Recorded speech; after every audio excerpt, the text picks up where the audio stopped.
Alors, bonjour à tous et à toutes et bienvenue à la formation Les Essentiels d'aujourd'hui, qui a pour titre Toujours vivant, plus que jamais, avec M. François Mitchell, qui est président chez Prisme Technologies. La rencontre d'aujourd'hui va vous permettre de déceler les signes avant-coureurs pouvant mener à des problèmes d'anxiété, de dépression et à l'abus de substances telles que l'alcool, la drogue et les médicaments. C'est une formation-conférence dynamique et destinée à soutenir le bien-être de vos employés. Veuillez noter que la formation sera suivie d'une période de questions, mais vous pouvez les écrire au fur et à mesure dans la case de discussion ou dans les questions et réponses. Et M. Mitchell pourra y répondre à la toute fin ou au fur et à mesure selon le cas et selon sa convenance. Et je vous rappelle également, comme j'ai dit au tout début, que la formation d'aujourd'hui est enregistrée et qu'elle sera disponible sur le site de la Chambre de commerce. Alors, je vous souhaite une excellente heure de dîner et je vous laisse entre bonnes mains avec M. Mitchell. C'est à vous. Merci. Merci beaucoup, Mélodie. Ben oui, François Mitchell. Bon, bien entendu, en partant, j'aimerais dire que je ne suis pas un psychologue, je ne suis pas un thérapeute, je suis absolument rien de ça. Je suis un homme d'affaires, et ça depuis 50 ans. En fait, j'étais ado, puis je pense que je suis venu au monde avec l'ADN d'un entrepreneur. Je l'étais depuis mon très jeune âge. Et bien entendu, pourquoi je raconte ça? Ben, il faut que vous compreniez pourquoi j'ai décidé d'intituler ça Toujours vivant. Donc, la première partie, là, environ 10 minutes, c'est pour faire un historique, pour que vous sachiez pourquoi je me permets de vouloir aujourd'hui essayer d'aider les autres. Okay? Les autres gens d'affaires, les autres personnes. J'essaie autour de moi, le plus que je peux maintenant, de redonner au suivant. Alors, mon parcours, comme je vous disais, depuis l'adolescence, il était, quand on est en affaires, ceux qui m'écoutent, vous devez savoir de quoi je parle, là. C'est sûr que ça n'a pas toujours été un long fleuve tranquille, n'est-ce pas? Des hauts et des bas, il y en a eu. Mais j'ai toujours été capable de sauter, si on peut dire, sauter par-dessus les bosses, les speed bumps, comme on dit sur la route. Euh, j'ai fait 2 faillites corporatives, une en 1990, 88 plutôt, une autre en 2000. Je me suis relevé de ça, je suis reparti jusqu'au jour où il m'est arrivé à 64 ans, à la deuxième année de la pandémie, ce que je ne croyais pas possible qui m'arrive. Au printemps 2021, je me suis carrément enfargé, excusez l'expression. Je suis tombé dans une dérape, je suis tombé en dépression. Le super-homme qui était en dépression, je ne croyais pas que ça se pouvait. Même mon épouse me disait, François, il faut que tu consultes, tu es en dépression. Je disais, voyons, alors, je ne peux pas être en dépression, je ne suis pas du type à être en dépression, c'est pas moi ça. C'est impossible. Et j'ai essayé tant bien que mal de passer au travers de cette période-là. Puis, à un moment donné, j'étais plus capable de continuer à essayer tout seul. Alors, j'ai consulté, comme mon épouse disait de faire. Je suis allé voir mon médecin de famille à ce moment-là.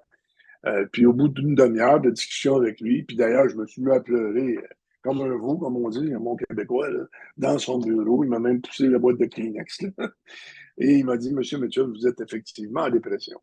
Et en même temps, parallèlement, je me suis levé un bon matin du printemps 2021 avec carrément un sentiment que je n'avais jamais vécu. L'anxiété au maximum, là, la boule dans la gorge, comme on dit. Ça faisait mal physiquement, cette histoire-là. Alors, j'ai tout raconté ça au médecin. Il dit, écoutez, c'est normal, même façon de parler, de vivre ça, de vivre de l'anxiété tout en étant en dépression. Moi, je ne pensais pas que les deux pouvaient être, c'est soit un, soit l'autre. Mais non, à la gueule. Et là, il a décidé de me prescrire des activants pour calmer l'anxiété et des antidépresseurs pour essayer de me recrinquer, comme on dit.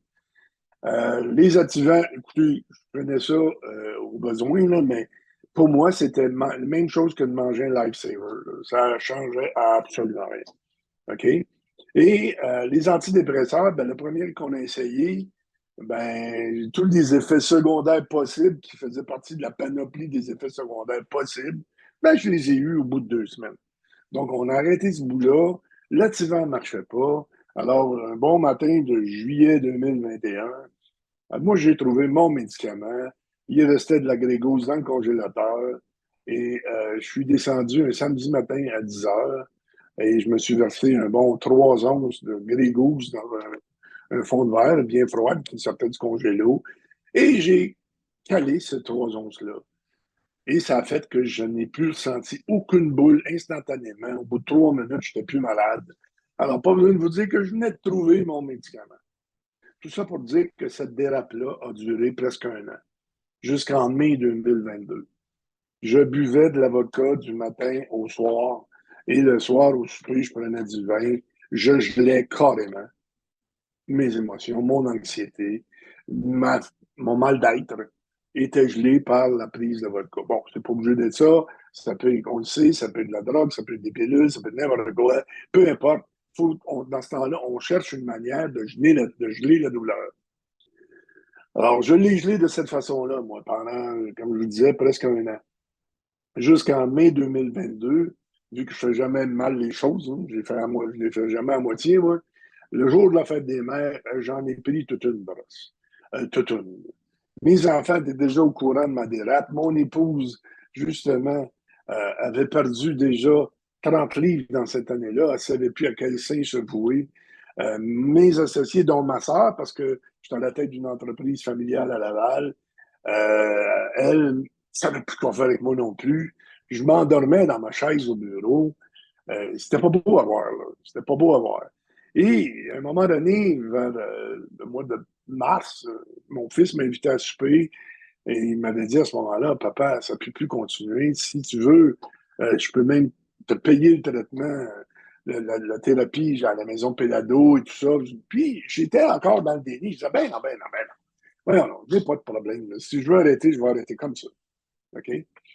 Jusqu'au la fête des mères où j'ai pris toute une brosse et le lendemain, le lundi après-midi, lorsque je me suis réveillé, ce que j'ai vu dans mon cadre de porte, il y avait mon fils, ma fille, mon épouse, 2 policiers et 2 ambulanciers. Et là, mon fils a pris la parole puis il m'a dit, papa, c'est ici que ça s'arrête, là. On ne veut pas te laisser mourir. C'est impossible. Il n'y a pas question. Alors là, les ambulanciers m'ont emmené à la Cité de la Santé. J'ai été sevré pendant 6 jours de temps à la Cité de la Santé. Là, j'ai compris ce que c'était être sevré de l'alcool. Ça fait mal. D'ailleurs, mon médecin m'avait au préalable dit, tu ne peux pas, vous ne pouvez pas vous sevrer tout seul. Faites pas ça, c'est dangereux. Il faut que ce soit sous suivi médical. Croyez-moi, je ne souhaite pas ça à personne. Ça a fait vraiment mal physiquement, des chaleurs, des tremblements. Il nous gouffre carrément au Valium. C'est la façon de nous aider à nous sevrer. J'avais plus de jambes, j'avais de la difficulté d'en marcher, ça me prenait une marchette. Et par la suite, j'ai été pris en main par le système de santé de SIS, de Laval, et on m'a envoyé faire mon suivi, ma suite, si on peut dire, de mon sevrage au CRD Laval, sur le boulevard des Laurentides, tout près de la 19. Et par la suite, j'ai fait la thérapie de 3 semaines à Déclic Action, qui est la maison de thérapie, la maisonnée sur des Laurentides. Ça, c'est le plus beau cadeau que la vie m'a pas fait. D'être obligé pendant 3 semaines de temps de faire des ateliers avec les intervenants, de faire des devoirs, de faire une introspection, de comprendre pourquoi ça m'était arrivé. Oui, j'ai toujours pris un verre, mais je prenais un verre de façon fonctionnelle. Là, c'était plus fonctionnel. J'ai perdu le contrôle sur tout, en tout. Sur ma santé, sur mes affaires, sur ma famille, sur mes relations personnelles, interpersonnelles, sur tout. Et je ne comprenais pas pourquoi ça m'était arrivé. Ces 3 semaines-là m'ont aidé à identifier pourquoi. Et je vous dirais que je suis sorti de thérapie il y a 14 mois et le travail continue à chaque jour d'introspecter, dans le fond, pourquoi tout ça est arrivé et comment j'ai réagi à ces émotions et ces émotions-là. Pourtant, comme je vous disais tout à l'heure, j'étais quelqu'un qui était habitué, excusez l'expression, au tape à la gueule. J'avais mangé beaucoup dans ma vie en tant qu'homme d'affaires. Je me relevais tout le temps. Ce coup-là, je n'étais pas capable de me relever tout seul. Ça a pris de l'aide. Et j'en profite tout de suite pour dire, peu importe, si vous vous sentez un peu comme je l'ai décrit là, puis on va voir ça un petit peu plus étape par étape, n'hésitez pas à parler, n'hésitez pas à consulter. Moi, j'ai été chanceux de m'en sortir vivant. À la Cité de la Santé, on m'a dit, Monsieur Mitchell, on ne comprend pas comment vous êtes encore là. Pourquoi que je n'étais pas dû? Puis pourquoi qu'il y avait une raison pour pas que ça arrive?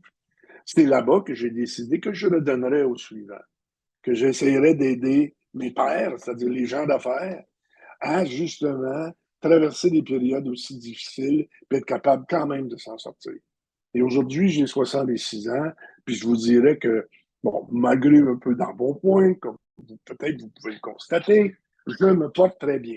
Et j'ai pris des prises de sang récemment de contrôle. Et mon médecin m'a confié que tout était beau, mon taux de glycémie, cholestérol un peu élevé, mais bon, il n'y a pas de... Mon système, Christy de belle machine que ce corps-là, s'est rebâti par lui-même. Celui qui était mort, d'ailleurs, ils vont peut-être me baptiser Lazare, je suis revenu. Je suis revenu, le corps s'est réparé après ces 14 mois-là. C'est sûr qu'il fallait poser des gestes, faire des actions. On va le voir un peu plus tard. Mais ça, en gros, c'est mon histoire.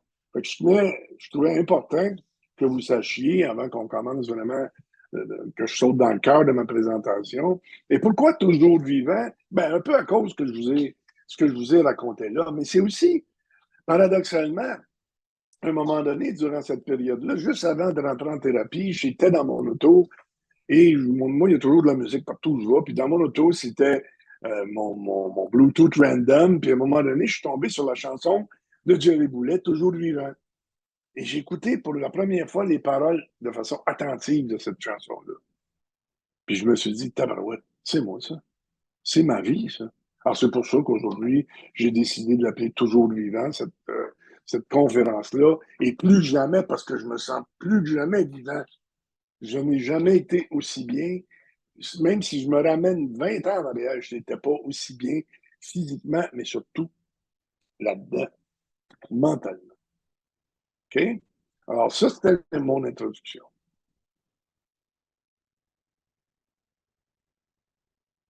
Bon. La grande question que je vous pose, comment vous vous sentez aujourd'hui? Comment ça va? Vous n'êtes pas obligé de répondre. Là. Faites une introspection pendant ce temps-là. OK? Et là, les signes que moi, j'ai vus arriver, si on peut dire avant la dérape, les signes de dépression puis de manque de tout, finalement. Quand je me couchais le soir, là, je n'étais pas capable de me dire que j'étais fier de ma journée. J'étais bien plus à essayer de trouver qu'est-ce que j'avais fait de pas correct, ou souvent c'était, bof, une autre journée de merde qui vient de finir. On peut-tu dormir? Là, juste dormir. Là. Un autre plate, là. Un autre comme c'était depuis un bon bout de temps. Là. Ça, c'est une des choses qui m'arrivait. Le matin, quand je me réveillais, c'était une montagne. Là. C'était carrément une montagne. Une autre journée qui s'annonçait. Quelle tuile qui va me tomber dessus aujourd'hui? L'attitude que j'avais était cette attitude-là. J'aimais pas, bien entendu, j'aimais pas ce que je ressentais, j'aimais pas ma vie, j'aimais rien. Bien entendu, on était en pleine pandémie. Ça aide pas pour un vendeur, hein, on s'entend, là. Je n'étais pas capable de vendre grand-chose à grand monde. Là. Je veux dire, il n'y a plus rien qui se passait. Surtout que dans notre domaine, nous, la plupart de nos clients sont institutionnels. Mais peu importe, il ne se passe rien, point final à la ligne. J'étais toujours fatigué. J'avais le goût de rien. Euh, tout me semblait une montagne. Quand je dis tout, c'est tout. Là. Quand vous souffrez d'anxiété, là, même aller à l'épicerie faire une commission, il fallait que je m'arrête par la SAQ, acheter un petit flacon. Puis moi, mon trip, c'était bien facile. Je vidais une bouteille d'eau SK et je la remplissais de vodka. Bien entendu, pas de l'agrégousse tout le temps, parce que ça m'aurait coûté bien plus cher que qu'est-ce que ça me coûtait là. Et en passant, depuis que j'ai arrêté ça, je sauve mon loyer par mois en dollars, parce que ça coûte cher d'être dans une dérape aussi. Si je continue, c'est quoi qui m'empêchait à ce moment-là d'être à mon meilleur? C'est quoi qui nous empêche d'être à notre meilleur? C'est sûr qu'à ce moment-là, le meilleur, je le voyais plus, je voyais toujours le pire. Tout le temps, tout le temps, tout le temps. Mais lorsque j'étais en thérapie, on m'a amené par les ateliers qu'on est obligé de suivre là-bas à être capable de déceler qu'est-ce que j'avais fait de bien aussi. Je ne pouvais pas avoir fait juste du pas bon. Alors, mais c'est quoi qui m'empêche d'être à mon meilleur? C'est où que je l'ai échappé? Là? Okay? Et ça, cette introspection-là, je l'ai faite surtout, comme je disais tantôt, pendant la thérapie. Mais je continue à la faire même encore aujourd'hui. D'ailleurs, j'ai compris ce que c'était le 24 heures. On va en parler un petit peu plus loin. Mes habitudes émotionnelles, ben, c'était pas compliqué, j'étais tout le temps dans. Il n'y avait plus de moments joyeux. Mon épouse disait, auparavant, tu étais un clown, mais là, en réalité, l'autre pendant du clown paraît qu'un clown, c'est triste, mais là, c'était le triste qui sortait. Il n'y avait plus rien qui était le fun. J'étais tout le temps triste, down, agressif. Ceux qui travaillaient avec moi, ma soeur, entre autres, elle disait, on te pose une question, puis tu réponds comme si on t'attaquait. Carrément, tout le temps. Là. Tout le temps, c'est comme on dit, la veine dans le front. Hein. Toujours, toujours, toujours. Là, la question que je me posais, c'est qu'est-ce que j'ai fait? C'est quoi les concessions que j'ai faites pour en arriver jusque-là? Qu'est-ce que j'ai admis ou qu'est-ce que j'ai consenti à que j'aurais pas dû puis qui m'a amené jusqu'à être puis à me sentir comme je me sentais là? Parce qu'il fallait que j'aie accepté quelque chose pour tomber aussi bas. Peut-être, puis remarquez bien, aujourd'hui, je dis à qui veut bien l'entendre, il fallait qu'une chose comme ça m'arrive pour que je devienne ce que je suis aujourd'hui. Il n'y a rien qui arrive pour rien. Mais à ce moment-là, je me dis, ah ouais, qu'est-ce que j'ai fait ou pas fait qui m'a amené dans ce trou-là? Qu'est-ce que j'aurais pu y changer là, pour essayer de l'éviter le trou?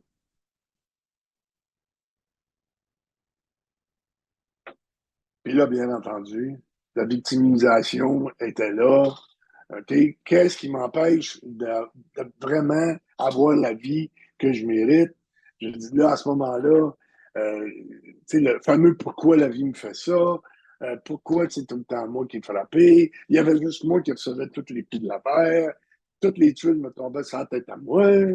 Le gros drame de la victime complète et totale et continuelle. Là, que je pouvais seulement, excusez le l'anglicisme, patcher avec une bonne shot de vodka. C'était la seule façon. Et j'ai compris, entre autres, parce que j'ai été obligé de m'informer, que lorsqu'on consomme de cette façon-là, ce que ça provoque dans notre métabolisme, c'est un rush de dopamine. Fait que la dopamine, on dit que c'est une des hormones du bonheur.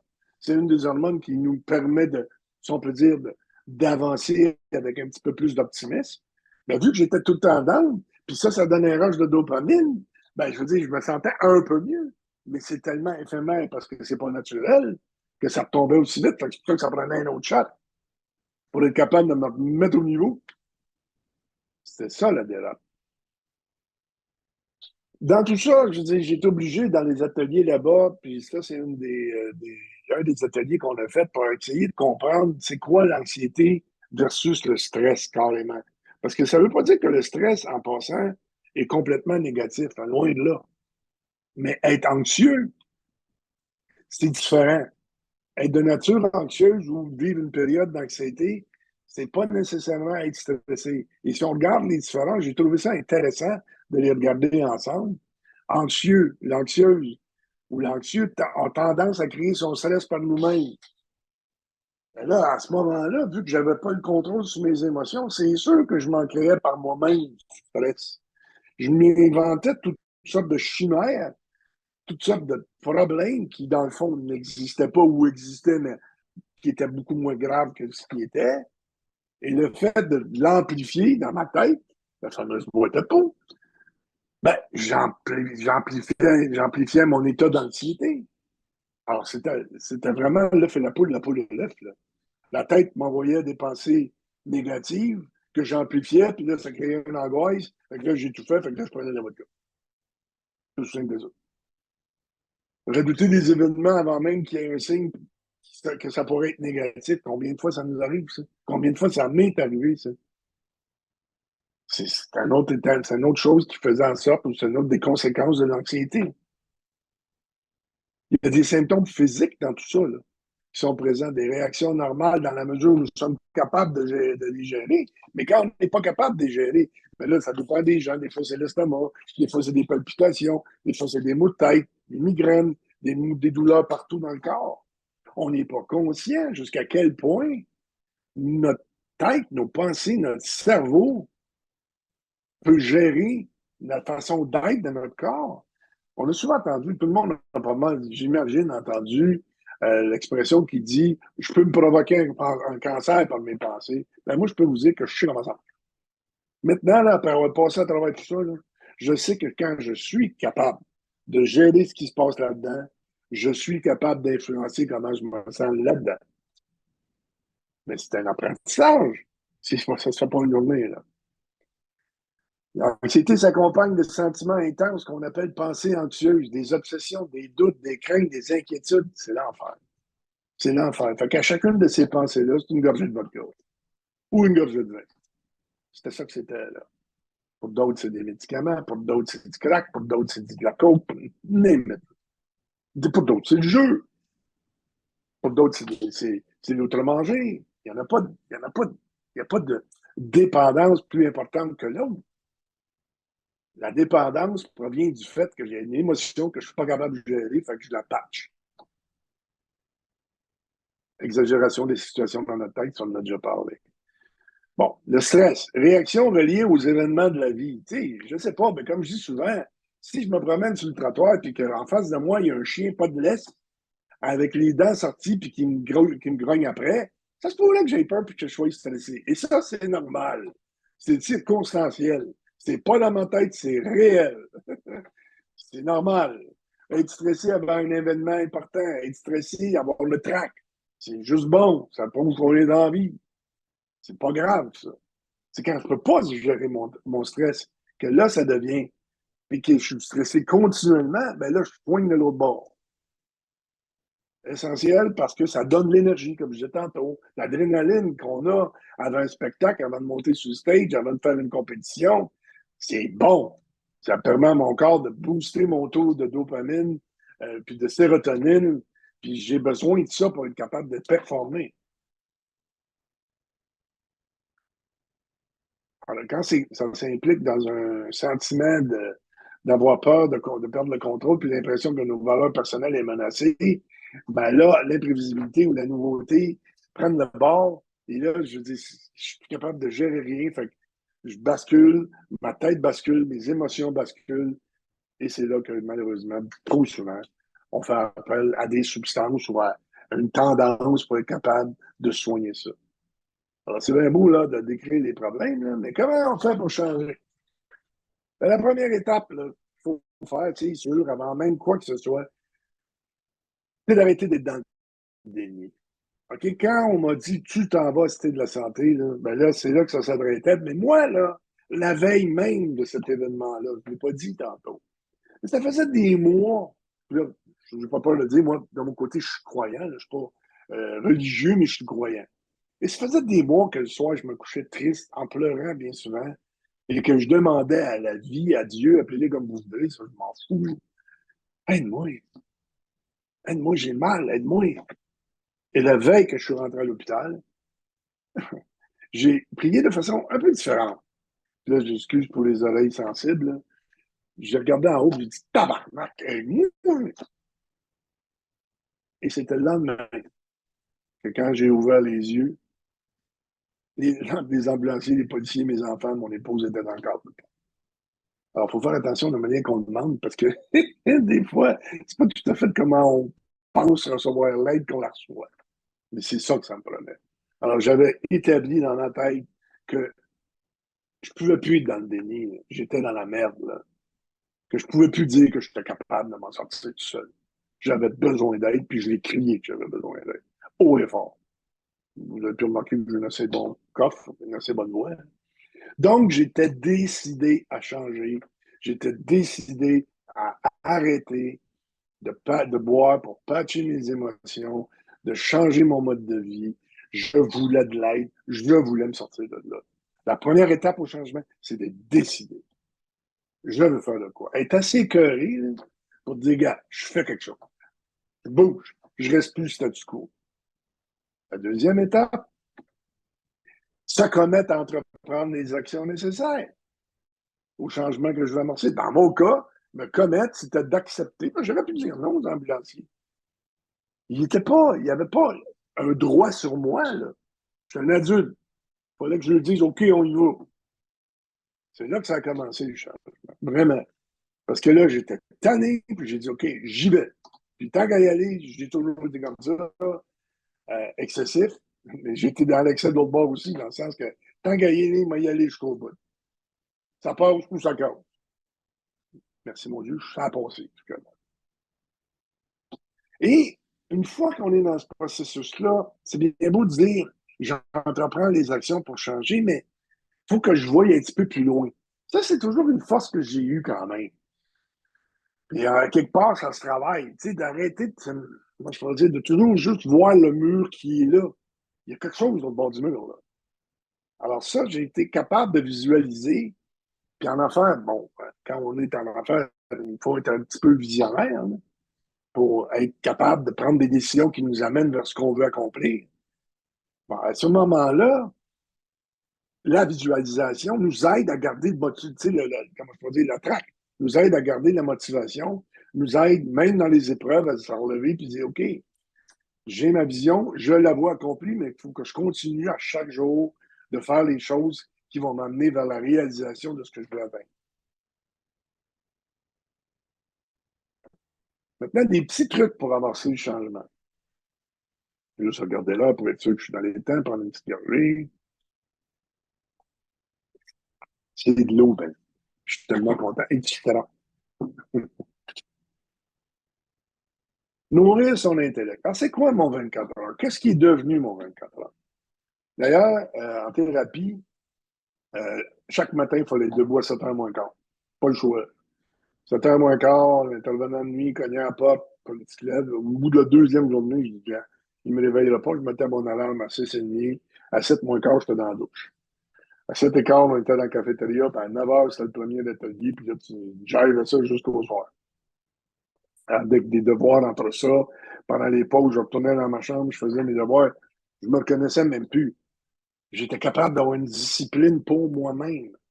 Parce qu'en passant là-bas, hein, il n'y a pas d'histoire de cellulaire. Tu arrives là-bas, donne ton cellulaire, tu as 12 petits coupons pour faire 12 appels en 3 semaines, that's it, that's all. Et c'est bien correct. Ça nous oblige à se retirer et vraiment à se parler à soi-même, à être capable de rentrer en contact avec soi-même. Ça a été la première fois dans ma vie vraiment où j'ai pris vraiment du temps pour moi. Arrêtez là, de toujours être pour les autres, pour moi. Alors, dans les trucs qu'on nous a donnés là-bas et que j'ai pratiqué, que je pratique encore par moi-même, dans ma nouvelle discipline de vie, d'ailleurs, depuis que je suis sorti de thérapie, j'étais un morning man, moi aussi. Un matin, j'étais encore debout à 6 heures le matin. À 6h10, j'étais en bas dans le salon, en train de me faire, dans la cuisine, en train de me faire mon eau avec du citron et de la glace. Et après ça, on s'assoit, les AirPods, capsule YouTube, méditation et nourrir mon intellect. Pour moi, lire, pas capable. J'ai jamais aimé lire, alors je lis de façon auditive. Chaque matin, chaque jour que le bon Dieu amène. C'est ça mon 24 heures. Fixer un but à atteindre à chaque jour, même s'il est petit. C'est pour ceux qui n'ont pas vu le film reportage La marche de l'empereur. Okay? L'empereur, c'est pas un pingouin, mais ça s'appelle un empereur. Là. C'est vraiment marquant comme film reportage. C'est fou ce que ces bêtes-là peuvent faire, combien de kilomètres ils peuvent parcourir juste pour aller nourrir le progéniture. Et à chaque jour, c'est la même vie, c'est la même chose. Mais à chaque jour, il faut se fixer un but pour la journée. Ça nous aide en réalité à ne pas tomber justement dans la morosité. C'est sûr que pour y arriver à ça, il faut avoir changé son mindset. Mais tout ça, là, c'est une pratique comme n'importe quelle autre pratique. Comment je peux dire? Ça a l'air ésotérique, mais ça ne l'est pas tant que ça. C'est de changer notre chaîne. D'ailleurs, pourquoi qu'une thérapie dure 21 jours? Parce qu'il est prouvé que pour changer une habitude, c'est 3 semaines. C'est pas ce qu'il a sorti, celle-là, là, mais vous remarquerez, là, vous allez l'entendre souvent ou la lire souvent. Pour réussir à changer une habitude de vie, c'est 3 semaines. Une fois que tu as passé les 3 semaines, tu es sur la bonne traque. J'imagine que c'est pour ça que c'est 3 semaines, n'est-ce pas? Donc, à chaque jour, je me fixe un but. Exercice physique. Chaque matin, après ma méditation, après ma lecture, après avoir nourri mon intellect, je m'en vais, oui, en bas dans mon gym. Oui, j'ai la chance d'avoir un gym depuis 15 ans dans la maison. Et je m'en vais faire mon vélo stationnaire, l'élastique pour garder un peu de tonus, 6 fois minimum par semaine. Des fois, je fais comme Dieu, je me pose le dimanche. Voilà tout. S'il était dû puis se poser, je me le dois. Mais sérieux, ça fait partie d'une discipline parce que ça, l'entraînement, c'est là que nos glandes qui sont capables de faire la job pour le bonheur, la dopamine, la sérotonine, l'endorphine, ces glandes-là sont provoquées par notre entraînement, par notre action physique. Quand je dis entraînement, ça peut être une marche dehors, de la course, n'importe quoi. Être actif physiquement, au moins 30 minutes par jour. Ça change la game. Alors, pendant 30 minutes minimum, des fois, je ne regarde pas. Des fois, c'est 10 minutes quand je suis trop pressé. Des fois, c'est 3 quarts d'heure. Je nourris mon intellect. Je prends le temps de me recueillir sur moi-même. Je prends le temps de faire l'introspection de qu'est-ce qui va pas en dedans. Parce que, hey, c'est pas parce que ça va mieux que ça va tout le temps parfait, là. Mais j'ai remarqué que dès que je ressens un peu d'anxiété, et c'est surtout le matin, ça, je sais pas pourquoi. Pendant le sommeil, on sécrète de quoi, ou il y a quelque chose qui sécrète pas assez, puis c'est le matin que l'anxiété le pire. Chaque fois maintenant que j'en ressens, dès que j'ai eu commencé ma période de nourrissement, si je peux dire, enrichissement intellectuel, psychologique, et déjà là, ça va mieux. Quand j'ai fini de bike, il n'y en a plus d'angoisse. En passant, j'ai un petit truc. Faire du vélo stationnaire, c'est plate en tabarouette. Alors, je joue un nature sur mon Xbox One. M'en viens pas pire. M'en viens pas pire. Je joue pas encore dans le réseau. Non, ça va venir. Ça va venir. Mais ça, là, ça fait partie d'une discipline de vie qui, pour moi,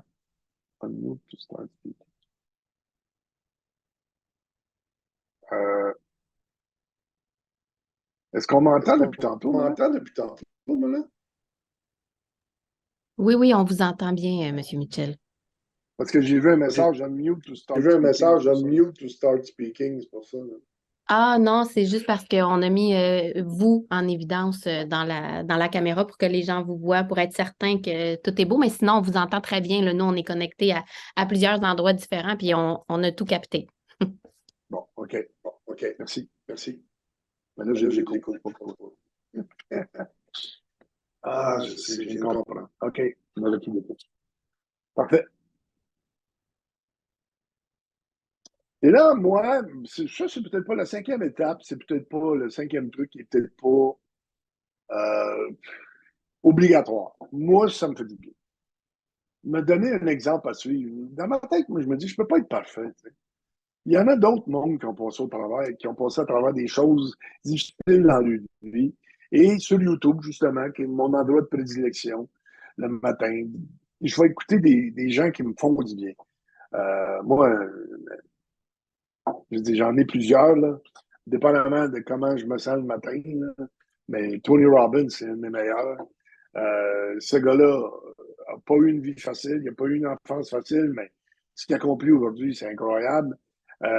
Joe Dispenza, qui est un docteur en neurologie, comprend très bien. Quand je fais le plus taquis, le plus intelligent le matin, Joe, lui, a compris le cerveau et comment ça marche le cerveau. Puis ça, il donne des bons trucs. Wayne Dyer, tous ces gars-là, je dis, des fois c'est un peu plus spirituel. J'écoute des capsules de gens qui, comment je pourrais dire, qui s'en donnent plus au bouddhisme et tout ça. Ça fait du bien. Ça fait du bien d'entendre du bon. Ça fait du bien de me craquer avec des pensées qui sont positives. Euh, Il n'y a pas de magie dans ça. Le psycho, notre intellect s'entraîne de la même façon qu'on peut s'entraîner à un sport ou à faire de l'exercice ou à n'importe quoi. Malheureusement, on pense, puis souvent je dis, méditer, là, ça ne veut pas dire s'asseoir dans la position du lotus. Anyway, je ne suis pas capable, mon genou ne me permettrait pas de me relever. Puis ça ne veut pas dire d'avoir les deux petits doigts de main, faire non. Si c'est le même que tu aimes ça, vas-y. Mais ça peut être juste prendre de l'air, être en contact avec la nature, prendre du temps pour faire ce que moi j'aime, pour faire ce qui me fait du bien à moi, en me foutant carrément de ce qui se passe autour de moi et de ce que les autres pourraient penser. D'ailleurs, il y a une chose que, avant ça, j'avais une certaine timidité à faire, malgré que ça se peut se voir que je ne suis pas quelqu'un de gêné de nature. Un micro, je l'ai eu toute ma vie. J'ai donné des conférences pendant 15 ans avec Xerox, avec Ricoh, à travers le pays. Mais pour l'industrie de l'imprimerie dans laquelle je suis, là. Mais j'avais une certaine gêne à parler de ma foi et à parler de mes croyances. Aujourd'hui, je n'ai pas de gêne. Puis, je veux dire, c'est ça qui m'a sorti de là. C'est ma foi qui m'a sorti de là. Les meetings, que ce soit les AA, les NA, les CA, parlent tous de la puissance supérieure. Moi, c'est ça qui m'a sorti de là. Je crois pas que si j'avais cru en rien, puis à quelque chose de plus grand que moi, j'aurais pu sortir aussi fort que je suis là aujourd'hui. Et je sens cette énergie-là constamment autour de moi. J'ai juste à la demander, puis elle est là. Parce que j'y crois. Un va avec l'autre. Un petit pas à la fois. La game est longue. La game est longue. Ça fait 1 an et demi que ça dure. Mais je dirais que ça a commencé avant. Bien entendu. Je dis, pendant que j'étais dans la dérape, j'y croyais quand même. Mais je dis, il fallait que je passe par là. Puis il y en a qui me disent, ben oui, mais à 66 ans, comment ça fait que tu as encore au début? Comment ça? Comment ça? J'ai des projets. Arrêtez ça, moi, là. La retraite, pas pour moi, merci. Pas pour moi. Parce que j'ai du plaisir. Maintenant, j'ai retrouvé le plaisir que j'avais, même plus de plaisir que j'avais à 50 ans. Parce que j'ai vu mes émotions, parce que j'ai du fun avec les nouveaux projets qu'on a. J'ai fait une alliance avec une autre compagnie. Je m'amuse comme un petit fou, là. Ça veut pas dire que c'est facile tous les jours, pas vrai. C'est juste que j'ai un but. Et le fait d'avoir un but me tient en vie. Le fait d'avoir des projets me tiennent en vie. Et le fait d'être capable de vivre les ups and downs qui viennent quand on est en élan, si je peux dire, le fait d'être capable de dealer avec, ben, ça m'encourage, fait qu'on continue. La vie, elle continue d'avoir ses problèmes, mais moi, je continue à targeter mes projets, de focuser dessus et d'apprécier mes progrès à chaque soir. Je me couche en me disant, OK, aujourd'hui, j'ai fait toute cette affaire qui m'amène un petit peu plus proche de mon but. Une petite chose. Quand même que c'est minime, banal. Je prends le temps d'examiner ma journée et je prends le temps de remercier ma gang en haut. Les gars, on a fait ça aujourd'hui. Je suis bien content. Puis avant de me coucher pour m'endormir, encore, je retourne sur YouTube, mais là, c'est pour me faire rire. J'aime bien ça rire avant de me coucher. Alors là, c'est plus du sérieux, c'est des niaiseries, c'est des ventriloques, c'est tout ça à faire. Je lis pendant 15 minutes, me couche, je dors dans mes bébés. En passant, j'avais oublié de dire que je me suis sauvé de l'alcool. Mais parallèlement, en même temps, ils m'ont sauvé d'une pilule qui s'appelle Imovan, que je prenais pour dormir depuis l'an 2000. Quand mon père était décédé, j'avais eu une petite pause difficile en l'an 2000. J'ai consulté un médecin à l'époque qui m'avait prescrit de l'Imovan en me disant ce n'est pas addictif. Ben oui, toi. Peut-être pas physiquement ou pathologiquement, mais dans le coco, là, ça l'est addictif. Parce que quand tu n'apprends pas, tu as l'impression que tu ne dormiras pas. Fait que là, tu es en train de te manquer à pas dormir. J'en prends plus. Au début, pour m'aider, ils m'ont prescrit de la mélatonine. J'ai pris de la mélatonine pendant les 9 premiers mois. Depuis 3 mois, je ne prends plus de mélatonine. Je ne prends plus aucune sorte de somnifère et je n'ai jamais si bien dormi.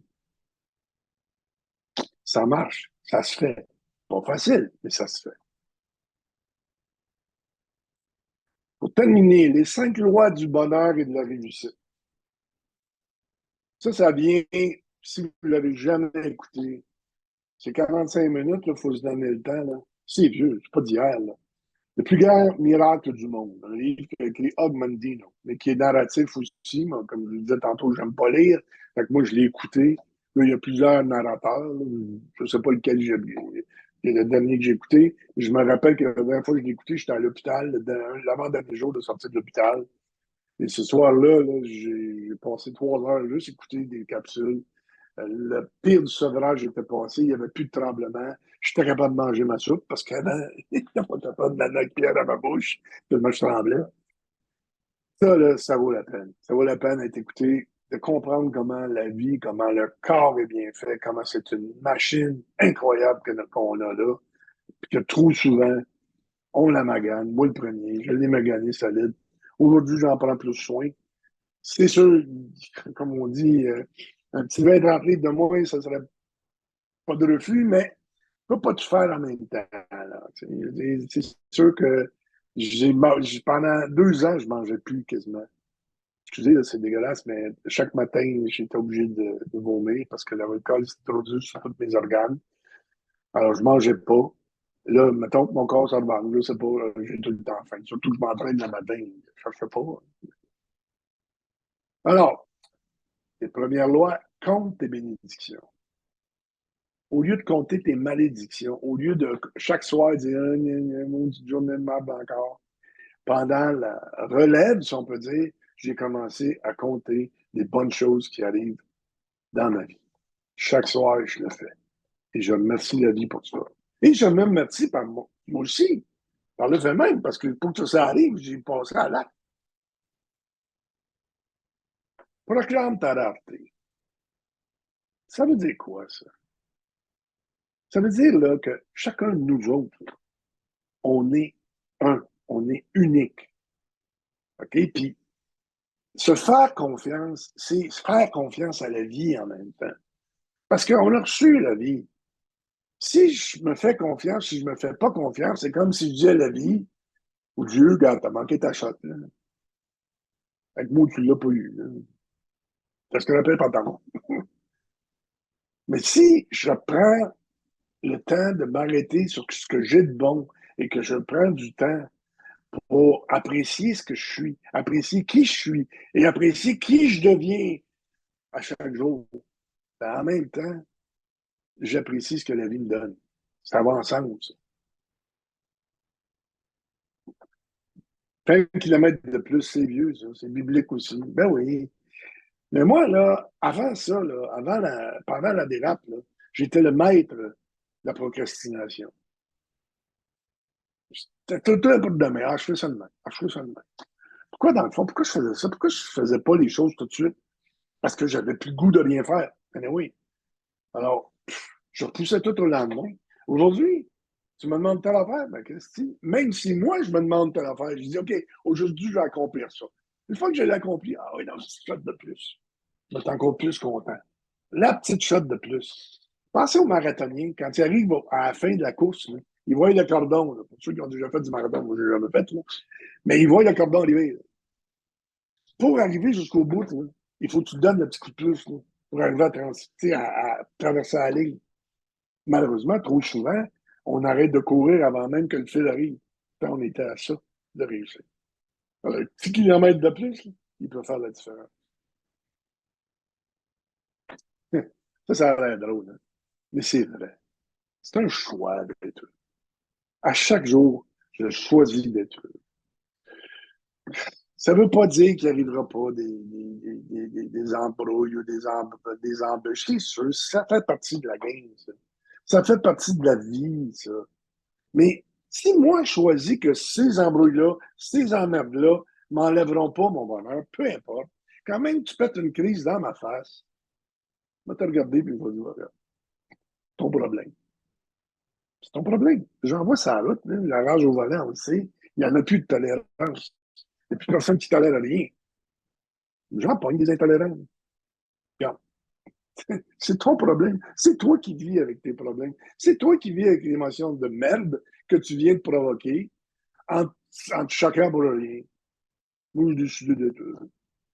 Je sais pas, il y a une vieille phrase, pas correcte, là, mais eux, les creux, quand le royaume des cieux est à eux, mettons que je suis un creux, hein. Je suis un creux parce que j'ai décidé que je te. Puis à la fin, la dernière chose, il faut essayer vraiment, puis ça, c'est trippant. Vraiment, vraiment, vraiment, de faire ce qu'on fait avec amour et passion.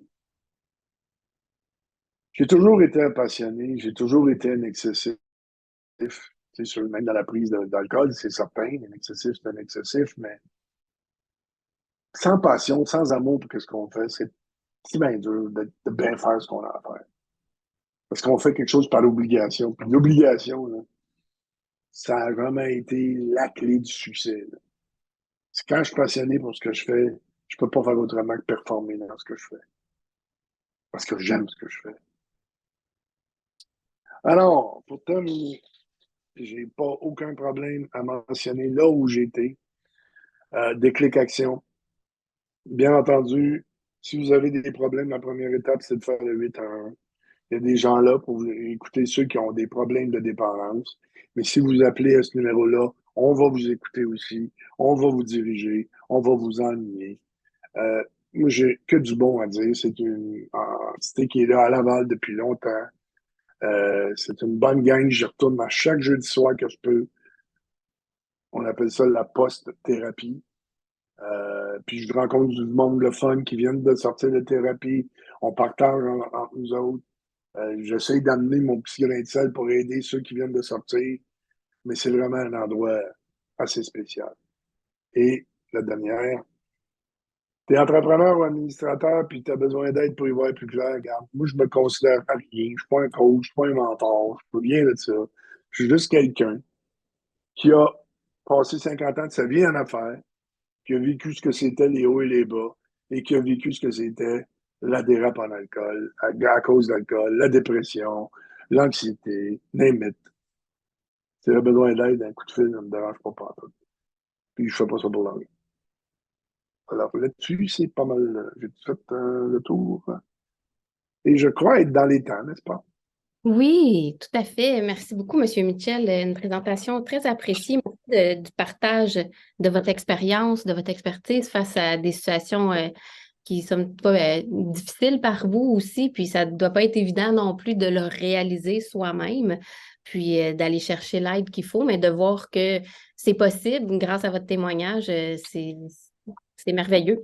Ça donne de l'espoir, puis ça donne le, ça nous fait voir la possibilité là, qu'il y a autre chose que quand on est dans la déprime ou qu'on ne voit pas justement la lumière au bout de tout ça. J'aurais peut-être une petite question.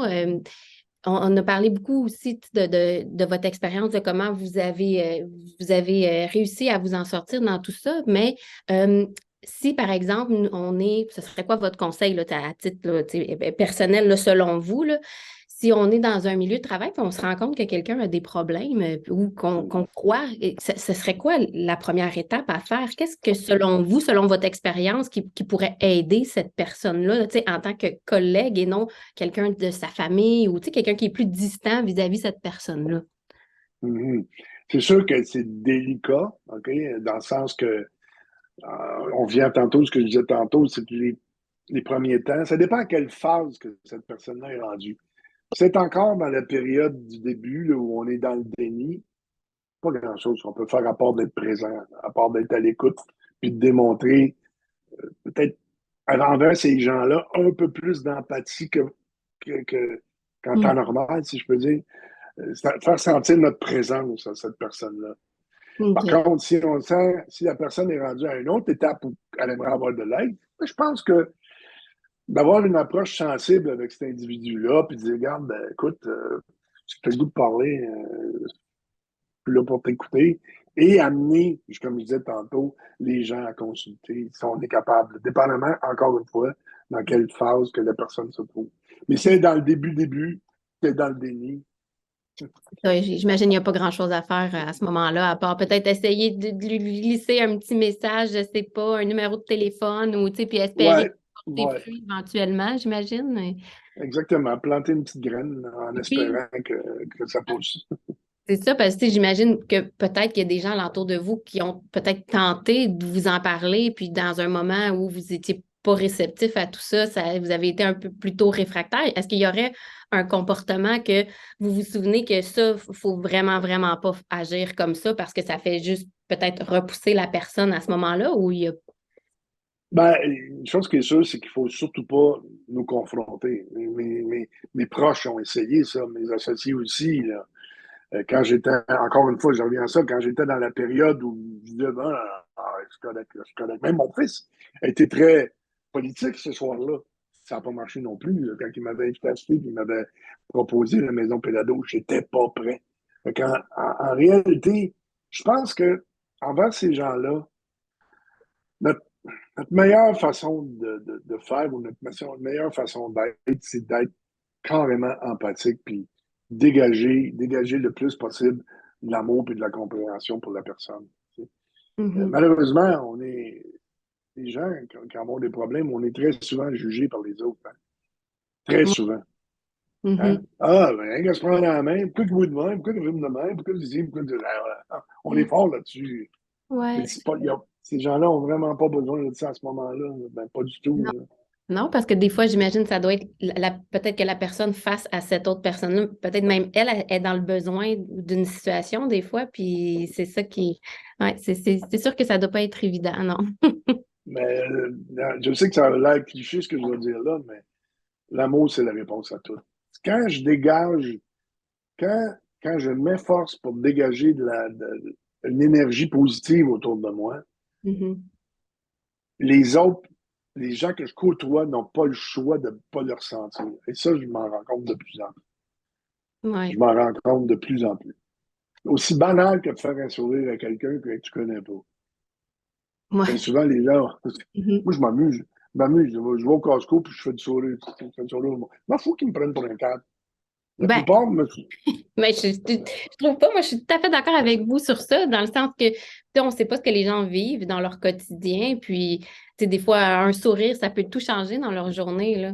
ben, la même chose pour la personne qui a un problème. Si elle sent de l'amour, puis elle sent qu'elle n'est pas rejetée. La personne sent que, regarde, elle sait. Ah, ou elle ne sait pas encore, j'espère qu'elle sait. Mais si elle ne sait pas encore, le fait de ressentir de l'écoute, c'est déjà beaucoup. Déjà Ouais. beaucoup, plutôt que du rejet. OK, donc, l'écoute, ce serait vraiment la première chose à faire, puis de rester attentif peut-être aux signes où on sentirait une ouverture, j'imagine, pour aller vers cette personne-là. Puis, bon. C'est ça.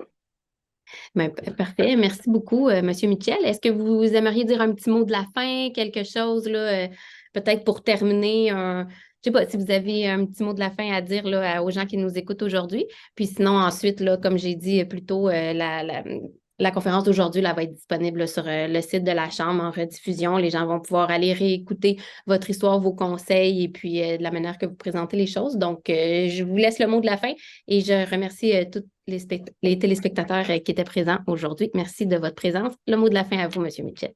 Le mot de la fin, en réalité, c'est de se souvenir que tout part d'ici. Hein, j'en ai fait référence à ça, la boîte à poules. Okay, tout part de là. Et en réalité, là, le mandat ou le défi qu'on a, c'est de réussir à déprogrammer notre subconscient qui est fait de toutes nos expériences qu'on a accumulées depuis qu'on est au monde, okay? De toute l'éducation qu'on a reçue, pour en arriver à utiliser plus la conscience plutôt que le subconscient. Être conscient de ce qu'on est et de ce qu'on fait. Ça ne veut pas dire qu'on est obligé d'être conscient de chaque petit geste machinal. S'il faut que je sois conscient de mettre mon flasher quand je veux tourner à gauche, ça va être long, longtemps. Malgré qu'il y en a une coupe sur la route qui a besoin d'être conscient, là, mais je veux dire. Vous comprenez ce que je veux dire? C'est vraiment d'en arriver à fonctionner avec la partie consciente de mon être plutôt que d'être un robot. Puis de continuer à fonctionner avec ce que j'ai appris, ce que j'ai reçu, ce que j'ai. Ouais. Faut faire un peu comme notre ordinateur, il faut faire la ménage. Il faut faire un reboot. Ouais. On va mettre les choses aux bonnes places, là, puis après ça, on repart avec ça. Bon. C'est ça. Ben, parfait. Encore merci, M. Mitchell, et je vous souhaite une excellente journée. Ben, pareillement. Merci. Merci à ceux qui étaient là aussi. Au revoir. Bye bye.